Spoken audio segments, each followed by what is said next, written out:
जय हिंद दोस्तों। आज की क्लास में हम सॉल्व करने वाले हैं कक्षा 10वीं का गणित और प्रश्नावली 5.2 और सवाल नंबर 11 को। सवाल नंबर 11, 12, 13 आज 3 सवाल सॉल्व करेंगे। सवाल नंबर 11, 12 और 13।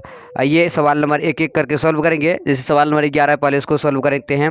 तो सवाल नंबर 11 में लिखा हुआ है AP 3, 15, 27, 39 डॉट डॉट का कौन सा पद उसके 54वें पद से 132 अधिक है। तो ये सवाल सिर्फ पढ़ने में ऐसा ऐसा सॉल्व करेंगे बिल्कुल आसान तरीका से। तो सॉल्व करते हैं। आइए देखिए, सबसे पहले क्या दिया हुआ है, यहाँ पे 3 दिया हुआ है, यानी प्रथम पद कितना दिया है 3। तो हम पहले हल लिख लिए। अब लिखेंगे प्रथम पद किसको बोलते हैं, तो ए बराबर क्या है, प्रथम पद 3 लिख दिए। इसके बाद सारवंतर यानी डी बराबर क्या होता है फॉर्मूला, A2 - A1। तो A2 कितना है, A2 है 15, यानी दूसरा पद है 15 माइनस A1 कितना है, मतलब पहला पद 3, तो लिख दिए 3। 15 में से 3 जाए कितना बचेगा, 12। ये आ गया। अब देखिए उसके बाद का डॉट डॉट का कौन सा पद उसके 54वें पद से 132 अधिक है। कौन सा पद, कितने पद, ये सब जब लिखा रहेगा उसको हम AN लिखेंगे। ये इससे पहले बता चुके हैं, क्या लिखेंगे, AN। तो कह रहा है कौन सा पद उसके 54वें पद से, 54वें पद मतलब A54 से कितना अधिक है, 132 अधिक है, 132 अधिक है। अब इसको हम यहाँ पे लिख के सॉल्व करेंगे। क्या है वहाँ पे, AN बराबर A54 प्लस 132। अब देखिए A54 का फॉर्मूला क्या होगा, A प्लस 53D प्लस 132। तो A का रहा है, A का मान 3 है तो लिख दिए 3 प्लस 53D, D का मान है 12 तो लिख दिए 12 प्लस 132। अब देखिए 3 प्लस 53 और 12, 53 और 12 को जब गुना करते हैं तो कितना आता है, 3 दूनी 6, 5 दूनी 10, 3 एकम 3, 5 एकम 5, तो 6, 3, 5 एक 6, कितना आता है 636 आता है। तो हम लिख देंगे 636 प्लस 132। 636 और 132 को जोड़ेंगे तो कितना आ जाएगा, यहाँ पे जोड़ देते हैं हम 132। तो 6 2 8, 3 3 6, 6 1 7, 768। 768 में 3 जोड़ देंगे तो कितना आ जाएगा, 68, 69, 70, 71, 771। तो हम लिख देंगे 771, यानी AN का मान कितना आया, 771। अब हम फॉर्मूला से सॉल्व करेंगे। फॉर्मूला क्या होता है ये लिखते हैं, पहले हम यहाँ पे लिख देते हैं सूत्र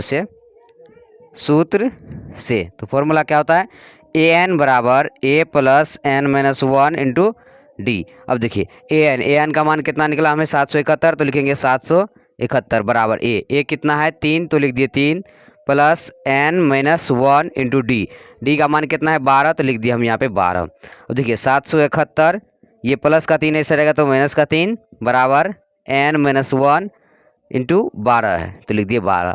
अब देखिए 771 में से 3 जगह कितना बचेगा, 11 में से 3 जगह कितना बचेगा, 8, 9, 10, 11, 8। उसके बाद यहाँ बच गया 6, तो लिख दिए 6 और यहाँ है 768 बराबर। अब देखिए N-1, तो लिखेंगे N-1 इंटू 12। अब देखिए 12 गुना में इस तरह के भेजेंगे तो किस चीज़ में आ जाएगा, भागा में, 768/12 बराबर N-1। अब 12 से जब भाग देंगे इसमें तो कितना आएगा, 12 छः के 72, 6 में से 2 जाएगा तो 4, 12 चौके 48, 64 आएगा। 64 बराबर N-1। तो 64, ये -1 है इस रहेगा तो प्लस में 1 बराबर N। तो 64 1 65 बराबर N, या फिर N बराबर 65। यही आ जाएगा इसका आंसर। तो सवाल में क्या कर रहा था, AP 3, 15, 27 27, 39 डॉट डॉट का कौन सा पद उसके 54वें पद से 132 अधिक है। तो कौन सा पद है, 65वां पद। तो यहाँ पर हम लिख सकते हैं 65वां पद जो है उसके 54वें पद से 132 अधिक है, ये हम लिख दिए। तो हम क्या किए, सवाल नंबर 11 को सॉल्व कर दिए। अब हम चलते हैं सवाल नंबर 12 पे। तो अब हम सॉल्व करेंगे सवाल नंबर 12 को। तो सवाल नंबर 12 में लिखा हुआ है, 2 समांतर श्रेणियों का सारवंतर समान है। यदि इनके 100वें पदों का अंतर 100 है तो इनके 1000वें पदों का अंतर क्या होगा। तो इसको भी सॉल्व करेंगे बिल्कुल आसान तरीका से। तो देखिए कह रहा है 2 समांतर श्रेणियों, मतलब 2 को समांतर श्रेणी लेना है। जैसे कि समांतर श्रेणी मतलब AP कैसे बनाया जाता है वो इससे पहले बताया। फॉर्मूला होता है, क्या होता है कि A A plus D A plus 3D, इस तरह से ये होता है AP। अगर हमें AP बनाना होता है तो हम इसी सूत्र पे बनाते हैं। तो क्या करें, 2 समांतर श्रेणियों 2 को समांतर श्रेणी लेना है। तो पहला तो ले लिए, दूसरा क्या ले, तो दूसरा हम क्या करते हैं, यही ले लेते हैं लेकिन बड़ा वाला लेटर ले लेते हैं। जैसे कि ये लेते हैं A plus D A plus, और यहाँ पे जैसे कि A प्लस D हुआ तो इसके बाद यहाँ पे A प्लस 2D होगा। तो A प्लस 2D उसके बाद a प्लस 3d इस तरह से आएगा डॉट डॉट करके।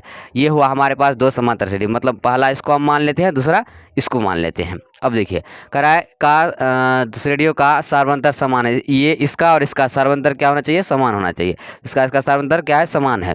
यदि इनके 100वें पदों का अंतर, मतलब इसके 100वें पदों और इसके, इन दोनों का, इनके दिया हुआ है ना, यानी इन दोनों का 100वें पदों का अंतर, 100वें पद मतलब क्या हुआ, दूसरा पद तो क्या लिखते हैं, a2 लिखते हैं, तो 100वें पद को क्या लिखेंगे इनका, तो ये बड़ा वाला a है, इसको लिखेंगे a100, ठीक है ना। अगर दूसरा पद होता तो a2 इस तरह से लिखते हैं। तो क्या कर रहा है, 100वें पदों का अंतर, मतलब इसका 100वें पद और इसका 100वें पद, इसका क्या हो जाएगा, ये छोटा वाला है, छोटा वाला है तो इसको लिखेंगे a100। इसका 100वें पदों का और इसका 100वें पदों का अंतर, अंतर मतलब क्या होता है, माइनस। इसका अंतर किधर गया, इसका पदों का अंतर 100 है, इसका अंतर कितना है, 100 है। तो इनके 1000वें पदों का अंतर क्या होगा, पहले हम इसको सॉल्व करते हैं, उसके बाद 1000वें पदों का अंतर निकालेंगे। अब देखिए a100 का क्या होगा, a plus 99d minus a100 का क्या होगा, तो इसका होगा a प्लस 99d, ये आ गया बराबर 100। अब देखिए a plus 99d minus a, तो माइनस प्लस क्या आ जाएगा, माइनस 99d बराबर 100। अब देखिए यहाँ पे क्या आ जाएगा, 99d प्लस का 99d माइनस का कट जाएगा। और देखिए यहाँ पर a प्लस में a माइनस में, ये भी कट सकता है लेकिन कटेगा क्यों नहीं, क्योंकि ये दूसरा समांतर श्रेणी है और ये दूसरा समांतर श्रेणी है, एक नहीं है ये दोनों। ये तो मानने के लिए इसको भी ये मान लिए, इसको भी ये मान लिए, लेकिन ये दूसरा है और ये दूसरा है। इसको लिखेंगे a और माइनस का a बराबर कितना आया, 100 आया। इसको हम मान लेते हैं तत्काल समीकरण 1, लिख दिए समीकरण 1। अब चलिए सवाल में क्या करता है, इनके 1000वें पदों का अंतर, मतलब इनके और इनके, इन दोनों का कितना, 1000वें पदों का अंतर निकालना है।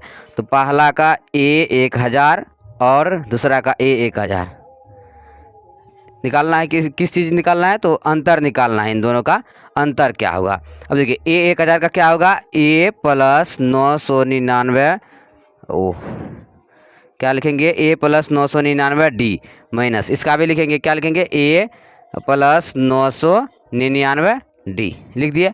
अब देखिए a plus 999d minus a, minus plus minus आ जाएगा, फिर 999d हो जाएगा। तो 999d और 999d, ये प्लस का ये माइनस का कैंसिल हो जाएगा, इधर बच जाएगा a माइनस का a। अब देखिए a माइनस का a की जगह पर क्या लिखेंगे, तो हमारे पास a माइनस a बराबर क्या आ चुका था, पहले 100 आ चुका था, तो यानी इन दोनों का मान कितना है, 100। तो इन दोनों की जगह पर क्या लिखेंगे, 100 लिखेंगे। तो अब समझ गए कि इन दोनों का 1000वें पद का रहता है, 1000वें पदों का अंतर, तो इन दोनों का अंतर कितना है, तो 100 है। ये आ गया सवाल समझ में। अब चलिए सवाल नंबर 12 को सॉल्व कर लिए, अब हम चलते हैं सवाल नंबर 13 पे। तो अब हम सॉल्व करेंगे सवाल नंबर 13 को। तो सवाल नंबर 13 में लिखा हुआ है 3 अंकों वाली कितनी संख्याएं 7 से विभाज्य है, ये कह रहा है। तो अब मान लीजिए 3 अंक वाली संख्या तो बहुत है, लेकिन कितनी संख्या विभाज्य है, 7 से, 7 से उसमें भाग लग जाना चाहिए, ये कह रहा है। तो हम कैसे निकालेंगे इसको भी निकालने का नियम बताते हैं। देखिए पहला क्या है, 3 अंकों वाली कितनी संख्याएं, तो 3 अंकों वाली पहली संख्या हमें लेना है पहले। जैसे कि 2 अंक वाला कितना होता है, अंतिम 99 हुआ, इसका 99 के बाद 100, यानी कि 3 अंक वाला ये पहला संख्या कितना आया, 100। लेकिन जब 7 से 100 में भागा लगेंगे तो नहीं लगेगा, तो किस में लगेगा, तो 100 में नहीं लगेगा, 101 में नहीं लगेगा, 102 में नहीं लगेगा, 103 में नहीं लगेगा, लेकिन 104 में भी नहीं लगेगा, फिर 105 में लग जाएगा। किस में लग जाएगा, 105 में। तो हम पहला लिख लेते हैं 105 में, 3 अंक वाली संख्या है ना ये, 1 2 3। उसके बाद देखिए, उसके बाद फिर एक निकाल लेंगे 105 में, फिर 7 जोड़ देते हैं तो कितना आ जाता है, 7 5 12, 112, फिर इसमें 7 जोड़ देंगे 119, इस तरह से जोड़ते जाएंगे तो निकलते जाएगा। तो हम यहाँ पे डॉट डॉट दे देते हैं। अब देखते हैं सबसे अंतिम में ऐसा कौन सी संख्या है 3 अंक वाला जिसमें 7 से भाग लग जाएगा। तो सबसे अंतिम होता है 3 अंक वाला 999, 999 के बाद कितना आ जाता है, 1000। तो ये तो कितना है, 2 2 4 अंक वाला हो गया। तो सबसे अंतिम कितना हुआ, 999 हुआ। अब देखिए 7 से जब इसमें भाग देंगे तो नहीं लगेगा, फिर 98 में भाग देंगे तो उसमें भी नहीं लगेगा, 97 में, 96 में, 95, 94 में लग जाएगा। किस चीज़ में लग जाएगा, 94 में, मतलब 994 में। ये आ जाएगा इसका अंतिम, 7 से भागा लगने वाला 3 अंक की संख्या होता है वो सबसे अंतिम ये आ जाएगा 994। अब इसमें भाग लगा करके देख लीजिएगा, 7 से इसमें भी लग जाएगा, इसमें भी और इसमें भी लग जाएगा साथ में। देखिए लेकिन 95 995 में लगाएंगे तो नहीं लगेगा। ये आपको क्या करना है, लगा करके देख लेना, भाग लगा देना है 7 से, उसमें लगेगा तो ठीक है, नहीं तो नहीं लगेगा, मतलब लगेगा ही नहीं। देखिए जिससे हम एग्जांपल देते हैं 7 से 999 में जब लगाएंगे तो 7 का 7, 9 में 7 जगह 2, फिर 7 चौका 28, 9 में 7 गया 1, फिर 9 आ गया 7 दूनी 14, 9 में 4 गया 5, इसी तरह से लगाएंगे, लगेगा ही नहीं। 94 से आगा 3 अंक की जितनी भी संख्या है उसमें 7 से भाग नहीं लगेगा, और 105 से पहले जितनी भी 3 अंक की संख्या है उसमें 7 से भाग नहीं लगेगा। तो हम ये एक क्या बन गया, AP बन गया। तो देखिए इसमें पहला पद दिया हुआ है कितना, 105, तो हम लिखेंगे A बराबर 105। उसके बाद D बराबर सारबंतर है A2 माइनस A1, तो दूसरा पद माइनस पहला पद, दूसरा पद 105 माइनस A1, A1 है 105, तो लिख दिए 105। तो 112 में से 105 जाकर कितना बचेगा, 7, 7 5 12। उसके बाद अंतिम पद को क्या बोलते हैं, AN, एनवा पद, AN बराबर ये 994 लिख दिए। और फॉर्मूला लिखते हैं, क्या होता है, AN बराबर A plus N minus 1 into D। तो AN कितना है 994, तो लिख देंगे 994 बराबर A कितना है 105 plus N minus 1 into D कितना है 7, तो लिख दिए 7। अब देखिए 994, ये प्लस का 105 ऐसा रहेगा तो माइनस का 105 बराबर N माइनस 1 इंटू 7। अब देखिए 994 में से 105 घटेंगे कितना बचेगा, 14 में से 5 जाएगा तो 9, इधर बच गया 8, 8 में 0 जाएगा तो 8 ही बचेगा, और 9 में से 1 जाएगा तो 8, मतलब 889। उसके बाद बराबर N माइनस 1 इंटू 7। अब देखिए 7 गुना में ऐसा रहेगा तो भागा में 889/7 बराबर N माइनस 1। अब देखिए 7 से जब इसमें भाग देंगे तो कटेगा, तो 7 से जब 889 में भाग लगाते हैं, 7 का 7, 8 में 7 जगह 1, 18, 7 दूनी 14, 8 में 4 जगह 4, और 9 तो जगह 7 7 49, यानी कि ये कट रहा है कितना मरतबे, 127 मरतबे, तो लिखेंगे 127 बराबर N माइनस 1, ये लिख दिए। अब देखिए यहाँ पे हमें लिखेंगे N माइनस 1, माइनस का 1 है, इस रहेगा तो प्लस का 1, तो 127 प्लस 1 बराबर N। तो 127 और 1 गुजरेंगे कितना देगा, 128 बराबर N, या फिर N बराबर 128, यही क्या आ जाएगा, आंसर आ जाएगा। मतलब कि 7 से 3 अंक वाली संख्या में भागा लगने वाली कितनी संख्या है, 128 संख्या है। तो हम ये क्या किए, सवाल नंबर 13 को सॉल्व कर दिए। यानी कि आज की क्लास में हम सवाल नंबर 11, 12 और 13 इन तीनों सवाल को सॉल्व कर दिए। तो आज के लिए बस इतना ही। अब अगले दिन अगले क्लास के साथ मिलेंगे, तब तक के लिए जय हिंद, वंदे मातरम।